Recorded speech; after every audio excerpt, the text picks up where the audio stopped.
Las 5 invitaciones de Frank Ostaseski. Editorial Océano. 15. La historia del olvido. Un recuerdo es una cosa complicada, pariente de la verdad, aunque no su gemelo. Bárbara Kingsolver. Leroy tenía unos 75 años cuando nos conocimos. Fue obrero toda su vida, sobre todo en acererías. Grande e imponente, estaba acostumbrado a salirse con la suya. Ahora padecía cáncer de pulmón con metástasis en el cerebro. Confundido muy a menudo, vivía a tiempo y a destiempo. Una noche yo le daba de comer puré de papas en su habitación cuando bramó: «¿Me puedes dar más gravy, Lucinda? Sabes que me encanta tu gravy, mujer. Me encanta que se derrame y comérmelo a lengüetazos». Tardé un minuto en percatarme de que no se refería a la enfermera, sino a otra mujer, su difunta esposa. Un momento después, estábamos en su Pontiac 53 y viajábamos por un camino rural en dirección a su juguetería favorita. Él manejaba como alma que lleva el diablo y me gritó que le subiera el volumen a la radio. Acompañar al héroe en su viaje imaginario fue divertido al principio, pero después me dio miedo. Quizá su desorientación activó mi temor a la demencia, aunque esto parecía algo más básico aún. Creo que tenía algo que ver con no reconocerme a mí mismo. No saber dónde encajaba tuvo un impacto inquietante en mi noción de la realidad. Pensé que debía recordarle que era un paciente en el hospital y que no estábamos en su Pontiac. Me sentí perdido cuando siguió volando por ese camino rural en su amado automóvil. Lo único que quería era bajarme. Se oyó entonces un anuncio en el altavoz. «Doctor Jeffrey, su auto está bloqueando la entrada. Favor de reportarse de inmediato en la zona de carga». Me volví hacia Leroy y mentí con todo descaro. «Lo siento, Leroy», le dije, «pero me están llamando. Tengo que ir a mover mi coche. Temo que no podré quedarme más tiempo». Estuve fuera en un instante. Ya estaba en el estacionamiento, bajo las estrellas, cuando comprendí que mi conducta había sido ridícula. Permití que mi malestar me consumiera. Estar con personas confundidas resulta angustioso. Su aparente irracionalidad y la ausencia de los patrones sociales comunes nos perturban. Damos por supuesto que la gente tendrá sentido común. Estamos tan identificados con nuestra mente racional que la idea de perder el control nos aterra. El funcionamiento de nuestro bazo no nos preocupa tanto, ni por asomo, como la capacidad de nuestro cerebro para formar oraciones comprensibles. Les decimos a nuestros amigos y familiares: «Todo menos acabar demente o incapaz de pensar con claridad. No soportaría eso». Esta aversión a estar fuera de control nos lleva a distanciarnos de las personas confundidas. En nuestro temor nos retraemos aún de quienes amamos.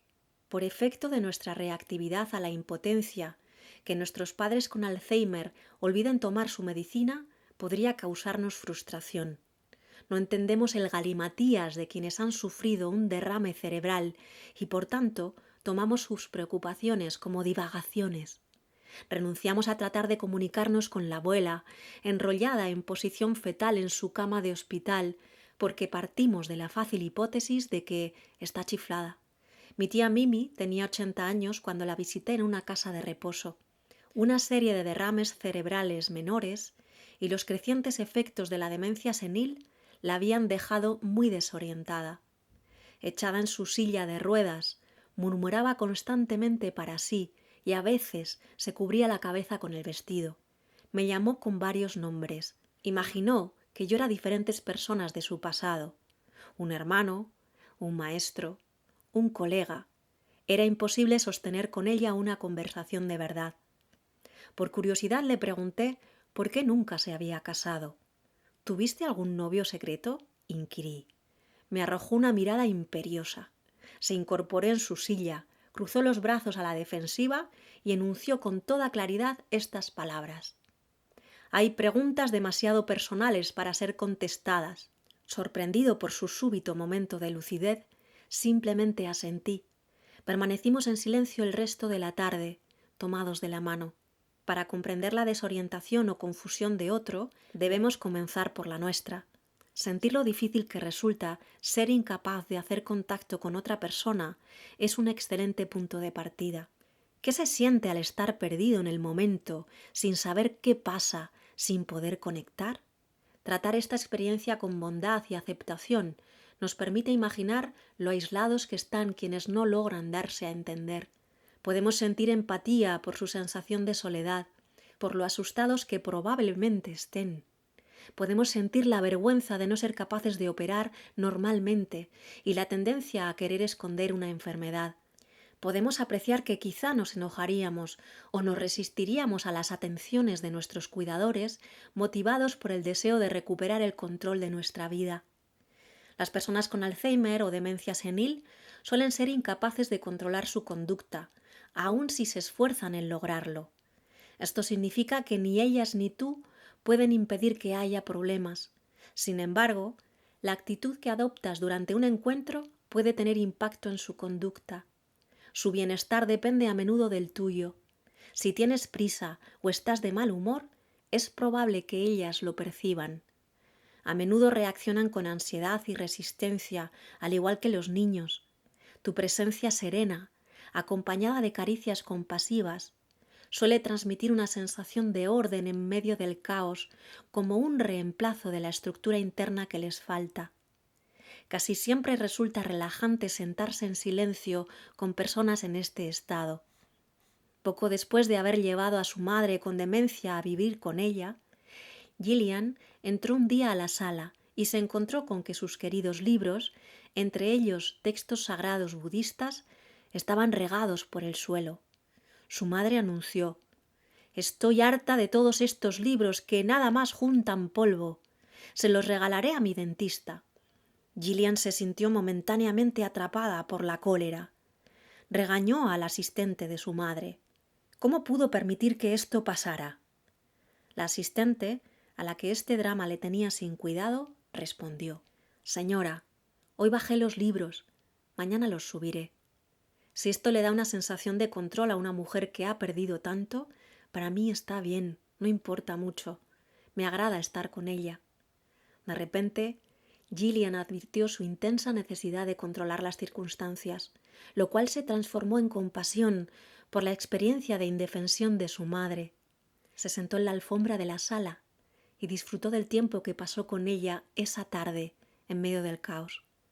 Al día siguiente, cuando entró a la sala, comprobó que, en efecto, la asistente había devuelto los libros a los anaqueles. Cuando yo paso tiempo con personas que viven con demencia senil o Alzheimer, hago un esfuerzo por ver más allá de la superficie y contemplar al individuo en su integridad. Tomo asiento sin hacer nada más. Creo un estado para estar presente sin la acostumbrada agitación o fijación de agendas. Me empeño en aceptar a la gente, escuchar desde el corazón, evitar todo juicio sobre su confusión o peculiaridades. Cultivo una mentalidad de no saber. Mediante esto, descubro que a menudo puedo disfrutar de los divertidos intercambios de palabras sin preocuparme por la lógica, las interpretaciones literales o de si lo que se dice es correcto. Por un breve lapso, los dioses de la razón y la racionalidad no gobiernan nuestra interacción y esto me resulta muy relajante.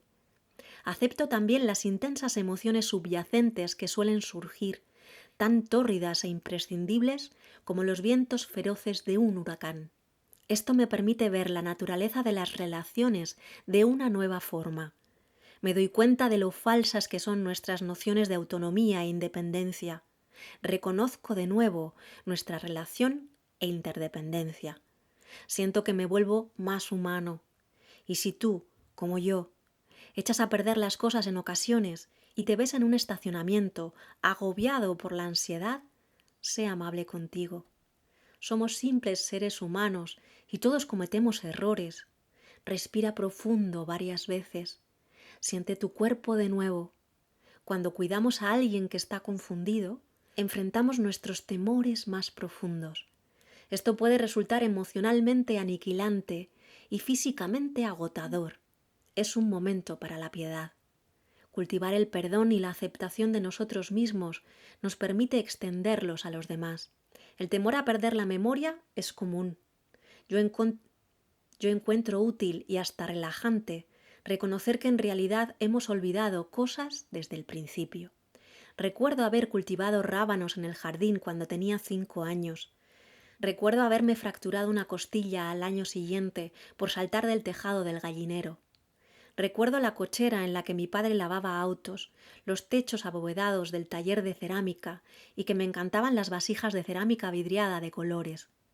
Recuerdo el vestido blanco a rayas de mi madre, aunque me gustaría no recordar su olor. Luego están, por supuesto, las cosas que querría olvidar, pero no puedo. En nuestro mundo racional tenemos una fe ciega en la eficacia de la razón. Asociamos la claridad de pensamiento con la aptitud y el valor. Vinculamos la memoria con el acierto con la verdad y la verdad con la rectitud. ¿Cuántas veces has discutido con tu pareja para saber cuál de los dos recuerda correctamente un incidente? Esposo, llevaste un vestido rojo a nuestra primera cita. Te veías preciosa. Esposa, gracias, pero era morado. Lo sé porque en mi diario escribí que el morado era mi color preferido. Esposo, bueno, recuerdo esos tacones. No sabía cómo podías caminar con ellos. Esposa, estoy segura de que me puse sandalias. Debes estar pensando en otra novia. Todos olvidamos. No hace falta que padezcamos demencia senil o Alzheimer para no recordar cosas, aunque naturalmente esto ocurre con mayor frecuencia cuando envejecemos. Llegamos distraídamente a una habitación y ya que estamos ahí, intentamos recordar para qué fuimos. Un olvido nos hace llegar tarde a una cita. Las llaves del coche, un chiste que oímos el otro día, la palabra inglesa para sueños. Empezamos a perder la pista de datos triviales. Y después, hasta lo que antes era muy importante para nosotros, comienza a escabullirse. Recuerdos que atesorábamos, nombres de personas que queremos. Olvidamos cada vez más detalles a medida que avanzamos por la vida. Quizás esto es lo que nos asusta tanto cuando enfrentamos el olvido de otros. Advertimos que no solo nuestros recuerdos se desvanecerán pronto, nuestra vida también. Nuestro cerebro no es el disco duro de una computadora. La memoria humana no es simple cuestión de datos exactos de entrada, datos exactos de salida. Es un proceso mucho más complicado, sutil y hermoso.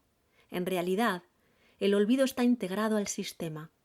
La memoria tiene una propiedad de úsala o piérdela. Los científicos del cerebro hablan de la transitoriedad del recuerdo, la forma en que aquel se deshace de recuerdos no utilizados para dejar espacio para los nuevos. Es común que las personas con amnesia severa no puedan formar recuerdos de corto plazo, pues olvidan cualquier información casi de inmediato. No obstante, todos limpiamos con regularidad los armarios de nuestro cerebro. Esto significa que la memoria no es objetiva, veraz, exacta y mucho menos permanente. Nuestros recuerdos son constructos maleables. Un estudio demostró que cada vez que recordamos algo, nuestras redes cerebrales cambian en formas que alteran el recuerdo del suceso original. Como en el viejo juego de niños del teléfono descompuesto, cada vez que recordamos algo surgen pequeñas inexactitudes. Estos errores pueden ser parte de nuestra experiencia. A la larga, la memoria de un suceso puede resultar tan imprecisa que sea completamente falsa. Después de mi cirugía de corazón, experimenté significativas deficiencias cognitivas y pérdida de la memoria. Olvidaba datos simples y nombres confusos y transponía fechas. Mis amigas enfermeras me dijeron que ese era un efecto secundario común entre quienes han estado en máquinas de bypass o pasado largos periodos bajo anestesia. Al principio, mi pérdida de memoria me resultó un tanto bochornosa. Golpeteaba mi cabeza con la esperanza de que eso trajera a mi mente algunos conocimientos. Intentaba ocultar mis errores y estaba lleno de autocríticas cuando las cosas empeoraban. Al final, sin embargo, acepté mis olvidos. Me sentía más a gusto cuando decía la verdad sobre mi pérdida de memoria, sin culpa ni vergüenza. Aceptaba el hecho de que quizás jamás volvería a tener tanta agudeza mental como antes. Lo cierto es que la gente no siempre es tan amable conmigo. Algunos amigos y colegas se irritan por mi pérdida de memoria. mi imposibilidad de comprender una referencia especializada o mi necesidad de usar notas cuando doy una charla. Quieren de regreso al viejo y confiable Frank. Pero yo les recuerdo que todos hemos olvidado siempre. Nuestros recuerdos se reescriben sin cesar. La memoria falla. Esto es parte del proceso de estar vivo. Así pues, es mejor concentrarse en rememorar lo que más importa, no los detalles de fechas y conversaciones, sino que somos amados y capaces de amar. Cuando en lugar de temor hay una aceptación plena de nuestro no saber, cuando dejamos de insistir en que la realidad debería ser distinta, podemos relajarnos con las cosas tal como son. Cuando los recuerdos se toman como verdad, no se les cuestiona. Esto suele derivar en suposiciones fijas, pensamientos maniqueos de todo o nada, lo cual puede tener consecuencias inesperadas en decisiones futuras. Adoptar un sentido de curiosidad y de indagación abierta de esas suposiciones nos ayudará a descubrir nuevas maneras de comprender viejas historias. Una muy dulce anciana italiana llamada Rose vivió en el St. Hospice Project. Llegó con un pronóstico de 7 semanas de vida. 7 meses después, aún estaba con nosotros. Un día tras otro, los voluntarios describían la misma conversación con ella. Entraban a su habitación y decían: «¿Cómo estás hoy, Rose?». Ella contestaba con tono de resignación: «Me quiero morir». La respuesta siempre era la misma. Esto se convirtió en una especie de broma permanente en la casa hasta que les dije a los voluntarios: «No tomamos en serio a Rose. Nos reímos de ella cuando deberíamos escuchar qué es precisamente lo que quiere decir». A la mañana siguiente me acerqué a su cama y le pregunté: «¿Cómo estás, Rose?». Ella respondió: «Me quiero morir». Insistí entonces: «¿Qué te hace pensar que morir será mucho mejor que esto?». Me miró como si dijera: «¿Qué tipo de pregunta es esa para una mujer de 80 años?». Pero continué: «¿Sabes qué, Rose? Nada garantiza que sea mejor del otro lado. Al menos estaría fuera», replicó. «¿Fuera de qué?», inquirí. Esta pregunta abrió las compuertas. Rose se puso a contarme la historia de su relación con su esposo. Resultó claro que, por lo que respectaba a los recuerdos de sus 50 años de matrimonio, siempre había cuidado de su marido. Iba de compras y cocinaba sus alimentos. Llevaba su chequera, compraba y aseaba su ropa y se adaptaba a su estado de ánimo. Ahora que estaba enferma, no podía imaginar que él cuidara de ella. No quería ser una carga. Era mejor recurrir a desconocidos para que la atendieran, pensaba, y por eso se había mudado al hospicio. Una vez que Rose me contó su historia, platicamos un rato. Le sugerí que hablara con su esposo. No estuve presente en su conversación, pero 3 días después ella abandonó el hospicio y volvió a casa. Vivió ahí otros 6 meses antes de morir, periodo durante el cual su esposo la atendió con devoción. No le ofrecí a Rose una solución. Simplemente indagué sobre su experiencia y eso la ayudó a cuestionar sus suposiciones. Ella llegó entonces a una nueva comprensión de las circunstancias de su vida. Se dio cuenta de lo mucho que se había aferrado a la noción de que debía cuidar a su esposo. Cuando se desprendió de esa idea y cultivó una mentalidad de no saber, emergió en ella una nueva opción que antes no se había permitido considerar, que podía pedirle a él que la cuidara. Dice un viejo adagio yidis: a veces, más que comida, necesitamos historias. Contar nuestra historia y que otro la escuche es una forma eficaz de obtener nuevas comprensiones y nuevas perspectivas de nuestra existencia. Una vez que nos percatamos de que no rememoramos nuestros recuerdos con una precisión confiable, podemos liberarnos para contar los relatos que debemos. Compartir nuestra historia no implica remachar los detalles de un suceso ni el exacto recuerdo de todas las circunstancias. El propósito de relatarla es más bien tomar las piezas sueltas, rotas e aisladas de nuestra vida y producir al referirlas momentos de integración. Cuando narramos nuestra historia, relajamos nuestra necesidad de interpretar los sucesos de la vida de un modo particular. Nos abrimos a la mentalidad de no saber y permitimos que lo más profundo de nosotros pase al frente y hable. En cierta forma, lo que emerge es la historia de nuestra alma, No podemos cambiar un suceso originario que quizá nos provocó dolor, pero sí nuestra reacción a lo ocurrido. Reparamos en que cuando volvemos a contar una historia, esta irreflexiva recirculación de recuerdos puede afianzar en nuestra mente antiguos sufrimientos y causar que el presente sea definido por el pasado. Cuando observamos con compasión nuestras reacciones presentes, podemos liberarnos del dominio de antiguas heridas. Es posible ejercer un impacto con nuestra forma de ver ahora los sucesos si examinamos nuestras interpretaciones, cambiamos nuestras percepciones y descubrimos nuevos significados. Podemos tomar conciencia de los recuerdos que retenemos y deshacernos de ellos.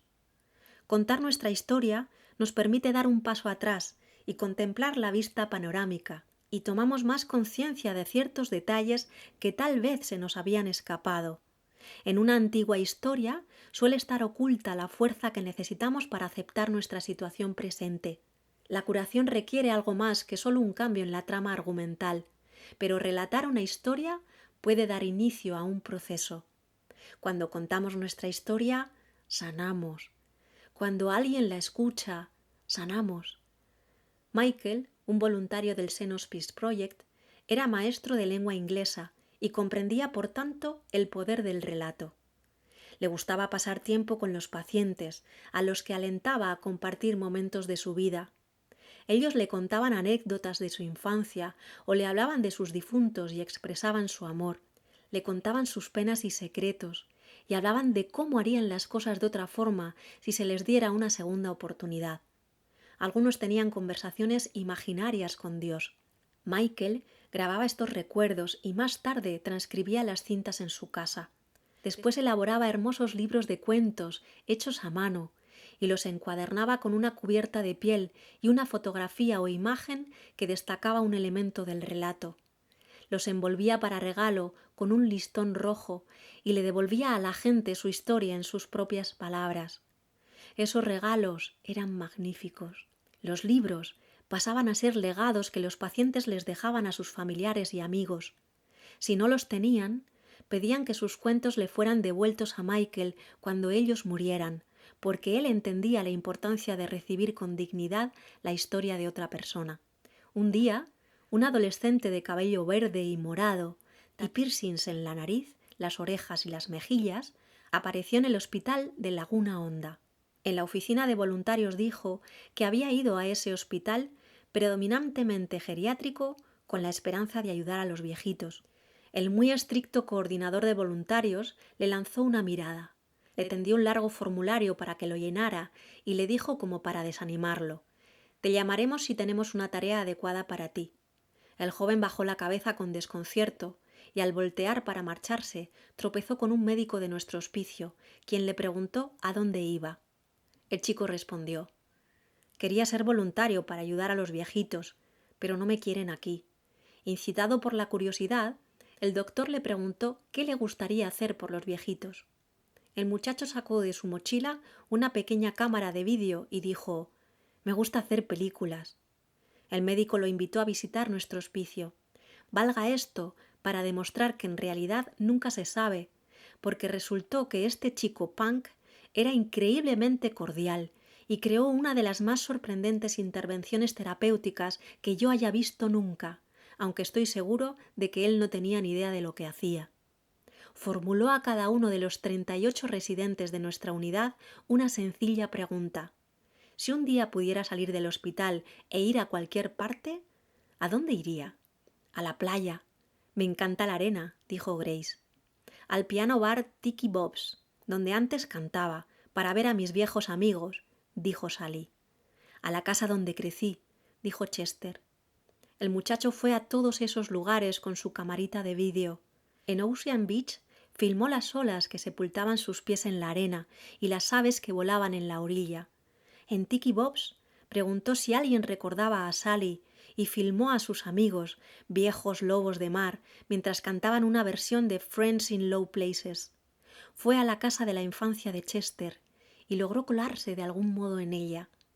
Los nuevos dueños, quienes al principio desconfiaron de ese chico de extraña apariencia, le permitieron filmar la sala, la antigua recámara de Chester y la casa en el árbol que aún se alzaba en el jardín. Semanas después tuvimos en el hospital un festival de cine. Todos vimos los vídeos de 7 minutos que este joven había producido. No eran películas de gran virtuosismo técnico. La calidad del sonido era mala, los colores deslavados y a veces la forma en que se habían encuadrado las tomas le cortaba la cabeza a la gente, pero eso no importó, porque los residentes vieron sus películas y después los invitamos a compartir su historia mientras todos los demás escuchábamos. Encontramos hilos de nuestra propia historia en las de los otros. El joven cineasta desapareció al día siguiente y jamás lo volvimos a ver. Así son los bodhisattvas. Llegan, hacen su trabajo y continúan su marcha. Las historias son una forma de buscar significado, aunque rara vez uno solo. Usualmente hay capas de significado. Tal vez las cosas son de esta manera, pero podrían no serlo. Aquí es donde no saber nos puede ayudar a comprendernos mejor y entender mejor a los demás. Cuando no nos aferramos a nuestras opiniones, una historia puede llevarnos a un viaje más allá de líneas argumentales o hasta hechos para revelar una verdad que quizá pasamos por alto cuando mirábamos solo con nuestra mente ordinaria. Aunque la mayoría de las historias de la vida real no tienen un principio y un final claros, nos ayudan a darle sentido a la vida y a abrazar su misterio. Gracias a las historias nos entrelazamos como familia, comunidad y cultura, y nos vinculamos con la gran historia humana. Muchas tradiciones espirituales y la mayoría de los psicólogos transpersonales apuntan a dimensiones de la mente que llegan más allá de las visiones convencionales de la memoria, más allá de las redes neurales, la sinapsis y la restrictiva idea de que no pasamos de ser máquinas pensantes. Antiguos textos budistas hablan de un continuo, momento a momento, de nuestra muy sutil mente que no tiene principio ni fin, el cual se conoce como flujo. Pero aún los científicos contemporáneos coinciden en que hay algo más en la mente humana, algo más sutil y complejo que a menudo llamamos conciencia.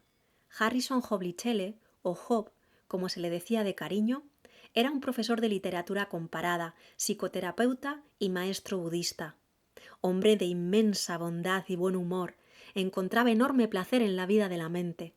Aún después de que se le diagnosticó Alzheimer, Job continuó enseñando prácticas budistas. A veces, mientras enseñaba, su memoria fallaba. Jack Kornfield relata el caso de una tarde particular en la que Job daba una charla sobre el Dharma budista. Una noche, sin embargo, se vio frente a un grupo de meditación, habiendo olvidado quién era y qué hacía ahí. Así pues, se puso a identificar sus experiencias. Mente en blanco, curiosidad, nerviosismo, calma, mente en blanco, sentimientos amorosos, más cálido, menos tembloroso, incertidumbre todavía, y así sucesivamente durante varios minutos. Eso fue todo lo que pudo hacer.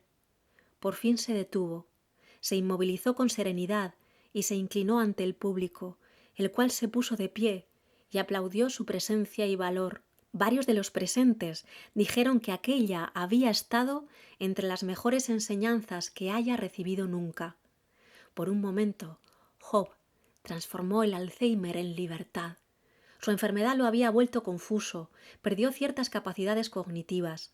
En ese momento, sin embargo, descubrió un lugar de reposo en la conciencia. Gracias en gran medida a sus décadas de formación en la meditación, pudo apoyarse confortablemente en la mentalidad de no saber. En realidad, no tenía que saber quién era, dónde estaba o qué hacía para sostenerse en la conciencia y observar las emociones y experiencias en juego. Fue capaz de tocar su experiencia presente con curiosidad y asombro. Cuando cultivamos la mentalidad de no saber, no descartamos nuestros conocimientos. Toda una vida de experiencia le permitió a Job estar en un intenso estado de no saber. Usaba su conocimiento, pero no permitía que la ignorancia lo limitara. La conciencia nos resulta muy familiar, pero al mismo tiempo es difícil de describir, imposible de localizar en el cerebro y objeto de incontables debates. Si yo te preguntara, ¿Estás consciente en este momento? Es probable que contestaras sin pensar, sí. Aunque padeciéramos demencia o sufriéramos de Alzheimer, si nos preguntaran, ¿estás consciente en este momento?, responderíamos sí. ¿A qué nos referimos entonces? Nuestro resonante sí se basa en nuestras experiencias directas, íntimas e inmediatas. No somos solo lo que pensamos, decimos o hacemos, y ciertamente no solo lo que recordamos. Estas experiencias no definen todo lo que somos. Lo que somos es más grande que eso. La conciencia, nuestra capacidad para atestiguar la experiencia, no es solamente una función cognitiva. Está más allá del pensamiento, más allá del sentimiento y más allá de la acción. Nuestra historia sobre lo que somos y sabemos es solo una contracción de la conciencia. El atestiguamiento o la conciencia está presente siempre. Podemos adoptar una posición dentro de nuestra experiencia, como en el caso de un estado emocional o un juicio, o adoptar una posición en una conciencia no reactiva. Recuerda esto si te es posible. Todo va y viene en la conciencia. Esta es la base de lo que somos. El resto es nada más humo y espejos.